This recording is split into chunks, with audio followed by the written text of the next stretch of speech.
Hello friends. आज हम बात करेंगे राजस्थान के लोक देवी देवताओं का जो टॉपिक है उसमें हम बात करेंगे। आज हम राठौड़ों की कुल देवी यानी कि हम करणी माता के बारे में बात करेंगे। ये जो करणी माता है इन्हें राठौड़ों की कुल देवी माना जाता है। देखिए, जो शाक्त संप्रदाय है, हम जानते हैं कि भारत में खूब सारे शक्तिपीठ है। ये जो शाक्त संप्रदाय है, इस संप्रदाय में 4 शक्तिपीठ माने गए हैं। कौन कौन से शक्तिपीठ माने गए हैं? पूर्व में कामाख्या, पश्चिम में हिंगुलाज, उत्तर में ज्वालामुखी और दक्षिण में मीनाक्षी।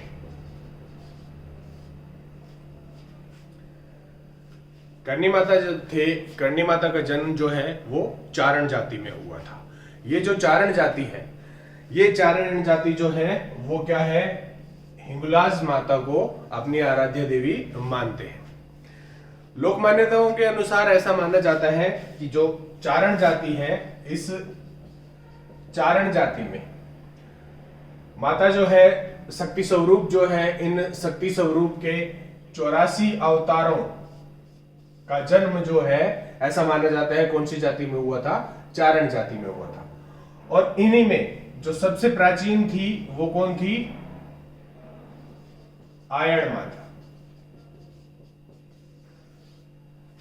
ऐसी मान्यता है कि ये जो करणी माता है, करणी माता आयड़ माता के अवतार मानी जाती है। चलिए अब हम सबसे पहले बात करते हैं करणी माता के जन्म की। करणी माता जो है, करणी माता का जन्म जो है वो सुआप नामक स्थान पर 2 अक्टूबर 1387 ईस्वी को हुआ था। 2 अक्टूबर 1387 को करणी माता का जन्म हुआ था। करणी माता का जन्म हुआ था और करणी माता का जो है बचपन का नाम जो था वो क्या था?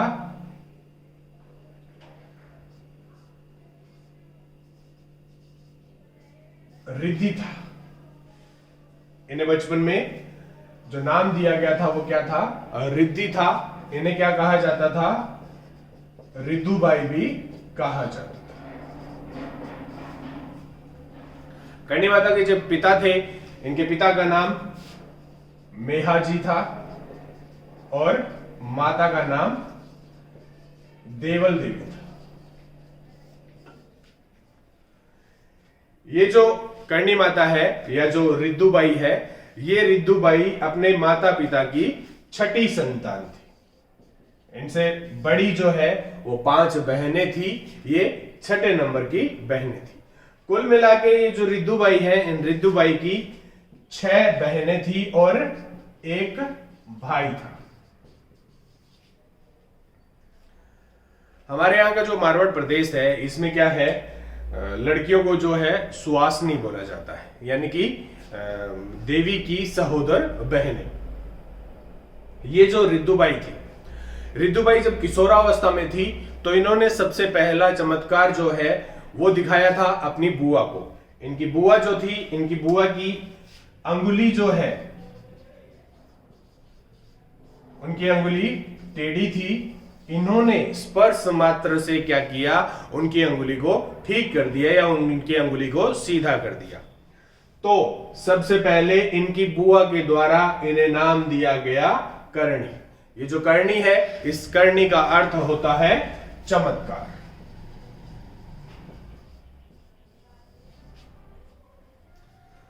अब रिद्धुबाई का नाम जो है वो परिवर्तित होके क्या हो गया? अब इनका नाम हो गया करणी। करणी माता की जो शादी है, इनकी शादी हुई थी देपा जी से। इनका विवाह होने के पश्चात इन्होंने अपने पति देपा जी को ये साफ कर दिया कि इनका गृहस्थ जीवन में कोई भी इंटरेस्ट नहीं है, ये गृहस्थ जीवन नहीं जीना चाहती है। और बाद में इन्होंने क्या किया, अपनी छोटी बहन गुलाब बाई का विवाह जो है वो किसके साथ करवा दिया, देपा जी के साथ करवा दिया। देपा जी के साथ विवाह करवा दिया। उसके बाद में करणी माता जो है वो देपा जी के साथ ही रहती थी और ये दोनों अपना गृहस्थ जीवन जीते थे। मारवाड़ क्षेत्र में एक बार भयंकर अकाल पड़ गया। जब इनके यहां अकाल पड़ गया तो ये क्या किया, देपा जी जो है, देपा जी स्वयं के जीवन यापन के लिए, और इनके पास बहुत सारी गाय थी, उन गायों के जीवन यापन के लिए इन्होंने क्या है, मारवाड़ प्रदेश छोड़ दिया और ये किधर, जांगलू प्रदेश की ओर चले गए। जब ये जांगलू प्रदेश की ओर जा रहे थे तो रास्ते में इन्होंने एक गांव में अपना डेरा डाला। ये जो गांव है, इस गांव का शासक जो है वो कौन था, कानाराव। ये जो कानाराव है ये उस गांव के शासक थे। इन्हीं कानाराम का एक भाई और था, रिडमल।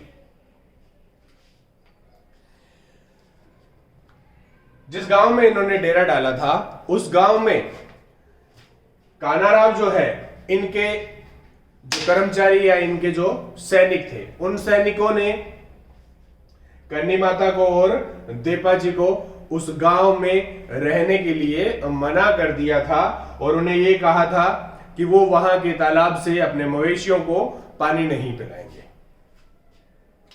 जब इस घटना का पता राव रिडमल को लगा तो ये राव रिडमल जो है ये देपा जी और करणी माता के पास आए। इनके पास आने के बाद में इन्होंने इनसे ये आग्रह किया कि ये बीड़ की जो गोचर भूमि है वहां पर चले और वहां पर अपने मवेशियों का पालन पोषण करे और वो ये खुद भी वहां निवास करे। जब इसके बारे में कानाराव को क्या कहा जाता था, कांजी भी कहा जाता था। जब इस बात का पता कांजी को लगा तो कांजी इस बात से क्या है, नाराज हो गए और कांजी यहां आए और इन्होंने करणी माता को अपना राज्य छोड़कर चले जाने का आदेश दे दिया। करणी माता ने उन्हें राज्य नहीं छोड़ने के लिए बोला। उसके बाद में लेकिन कांजी क्या है, उन पे गुस्सा हो गया और कांजी ने इन्हें जबरदस्ती अपने राज्य से बाहर जाने के लिए बोल दिया। तो तब करणी माता ने क्या किया, कांजी के सामने एक शर्त रखी। कांजी को यह कहा कि अगर वो उनकी जो पूजा की पेटी है, अगर उस पूजा की पेटी को उठाकर वो क्या करे, उनके बैलगाड़ी में रख देगा तो करणी माता इनके राज्य को छोड़कर चली जाएगी। कांजी ने बहुत प्रयास किया लेकिन वो उस पेटी को बैलगाड़ी में रखने में सफल नहीं हो पाए। जब वो बैलगाड़ी में सफल नहीं हो पाए तो इससे क्या है, कांजी को और अधिक गुस्सा आ गया। तो कांजी ने करणी माता को यह बोला कि मुझे जादू दिखला रही है क्या, और अगर तुझे इतना ही पता है तो मुझे यह बता कि मेरी मृत्यु कब होगी। करणी माता ने कांजी को बोला कि तेरे जीवन का 1 वर्ष बचा है और 1 वर्ष पश्चात तेरी मृत्यु हो जाएगी। कांजी के भरा बुरा कहने पर करणी माता ने जमीन पर एक रेखा खींच दी और कहा कि ये रेखा जो है ये तेरी जीवन रेखा है, तैने इस रेखा को जैसे ही पार किया वैसे ही तेरी मृत्यु हो जाएगी। कांजी ने इस चेतावनी को मजाक समझा और क्या किया, कांजी ने उस रेखा को पार कर दिया। जैसे ही कांजी ने उस रेखा को पार किया, कांजी की मृत्यु हो गई। कांजी की मृत्यु के पश्चात करणी माता ने उनके भाई राव रिडमल को क्या किया, यहां का शासक घोषित कर दिया। राव रिडमल को जैसे ही इन्होंने शासक घोषित किया, उसके पश्चात राव रिडमल ने करणी माता को क्या किया, अपना आध्यात्मिक गुरु मान लिया। ये जो राव रिडमल है, इन राव रिडमल का पुत्र था जोधा। राव रिडमल के पश्चात यहां मारवाड़ का जो शासक है वो कौन बना? जोधा बना। जोधा यहां शासक बना तो बाद में जोधा की क्या हुआ? चित्तौड़ के साथ जब जोधा का युद्ध हुआ तो इस चित्तौड़ के युद्ध में जोधा बुरी तरह परास्त हो गया और वो वहां से भाग के आ गया। इसके पास सेना भी नहीं बची थी। जोधा भाग के वापस आया और कर्णी माता की शरण में गया। कर्णी माता ने इसे आश्रय प्रदान किया और कर्णी माता ने इसे दोबारा शक्ति एकत्रित करने के लिए प्रेरित किया। कर्णी माता की प्रेरणा से धीरे धीरे जोधा ने मारवाड़ के आसपास के समस्त क्षेत्रों को प्राप्त कर लिया और अंत में इसने 1453 ईस्वी में क्या किया? मंडोर पर अपना अधिकार कर लिया। जोधा ने जब मंडोर पर अपना अधिकार कर लिया तब जोधा को मंडोर जो है वो सुरक्षित क्षेत्र नहीं लग रहा था, तो जोधा ने अपनी राजधानी अन्यत्र बसाने का निर्णय लिया। तो इसीलिए इसने क्या किया? चिड़ियाटूक पहाड़ी, ये जो चिड़ियाटूक पहाड़ी है इस पे चिड़ियानाथ नामक एक साधु तपस्या करते थे, उन्हीं के नाम पर इसका नाम क्या पड़ा? चिड़ियाटूक।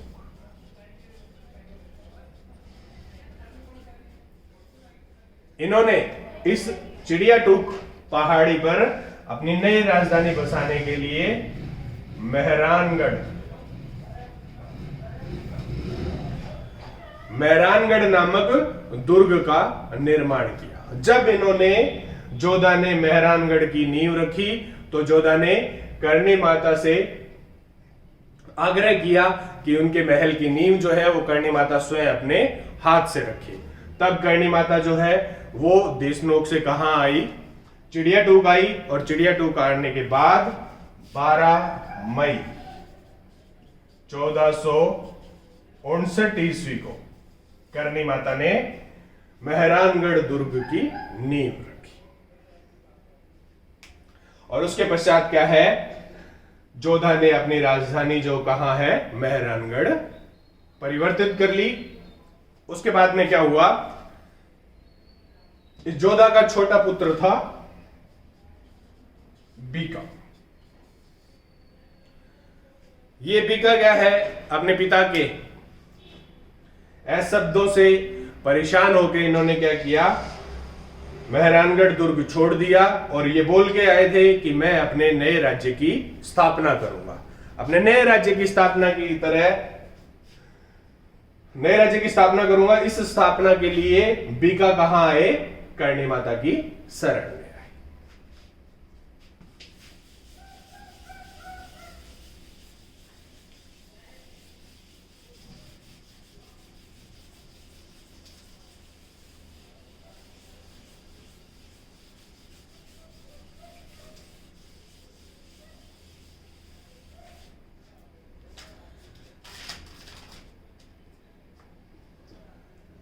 बीका कर्णी माता की शरण में आ गई। कर्णी माता ने बीका को भी आश्रय प्रदान किया और बीका को बोला कि जांगलू प्रदेश जो है, इस जांगलू प्रदेश के आसपास के क्षेत्रों को ये विजिट कर ले और अपनी सेना को एकत्रित कर ले।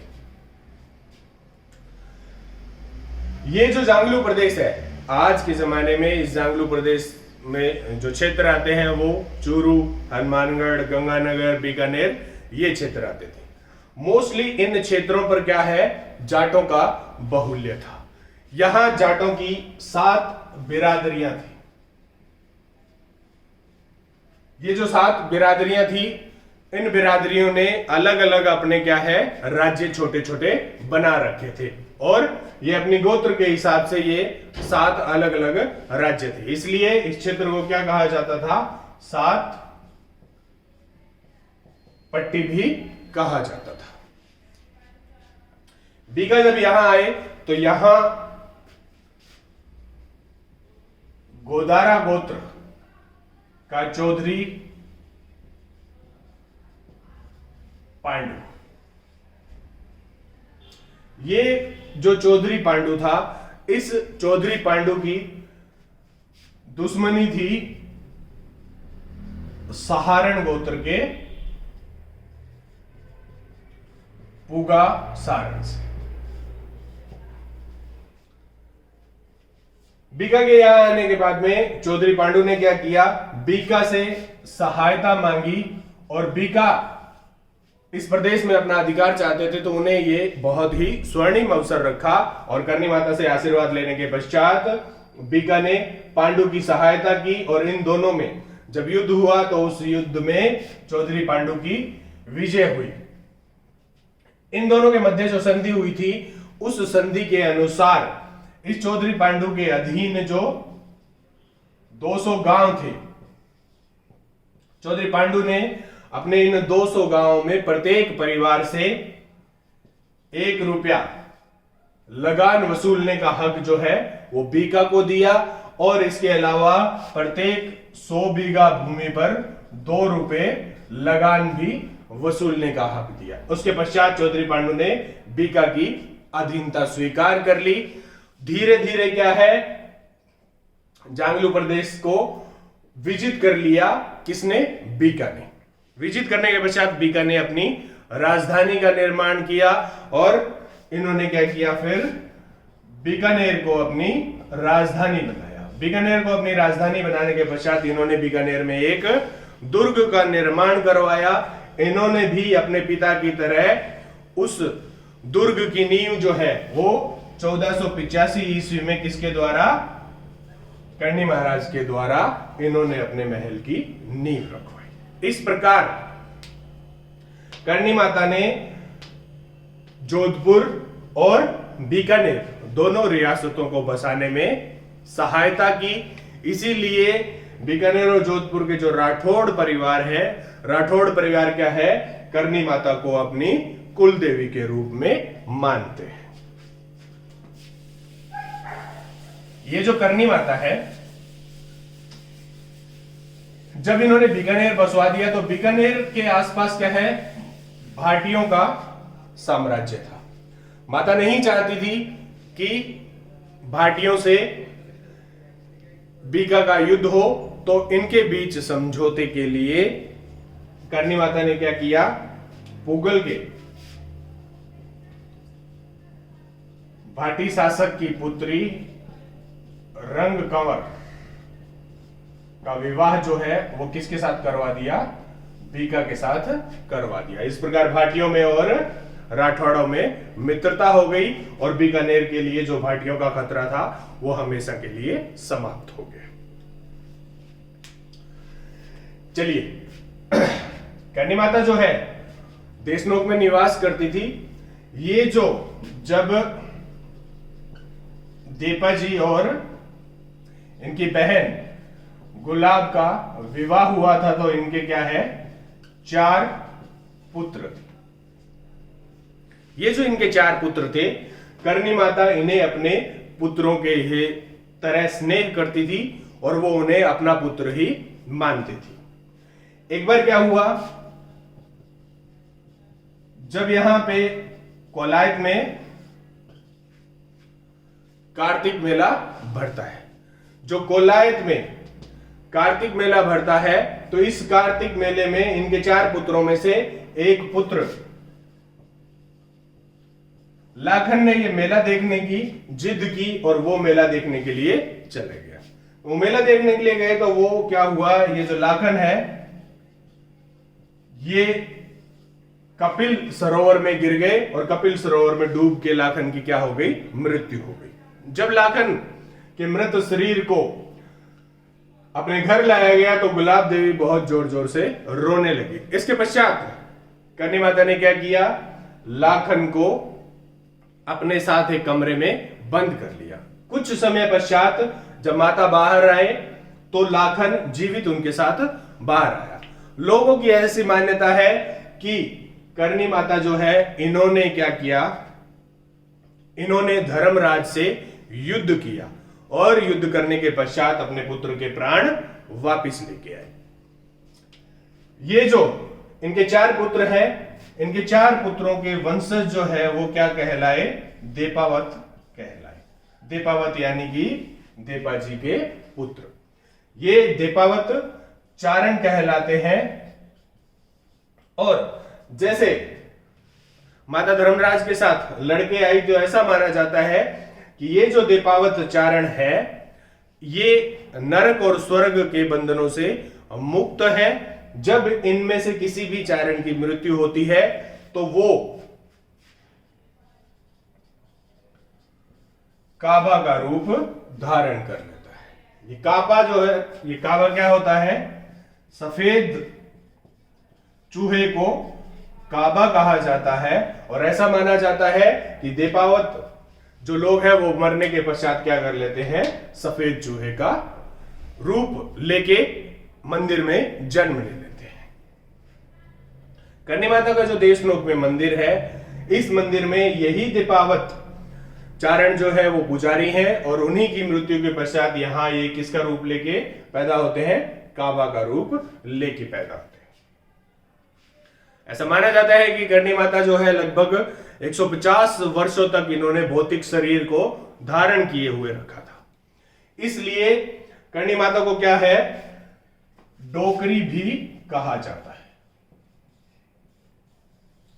डोकरी के अलावा करणी माता जो है, करणी माता की दाढ़ी और मूंछें थी, इसलिए इन्हें दाढ़ली माता भी कहा जाता है।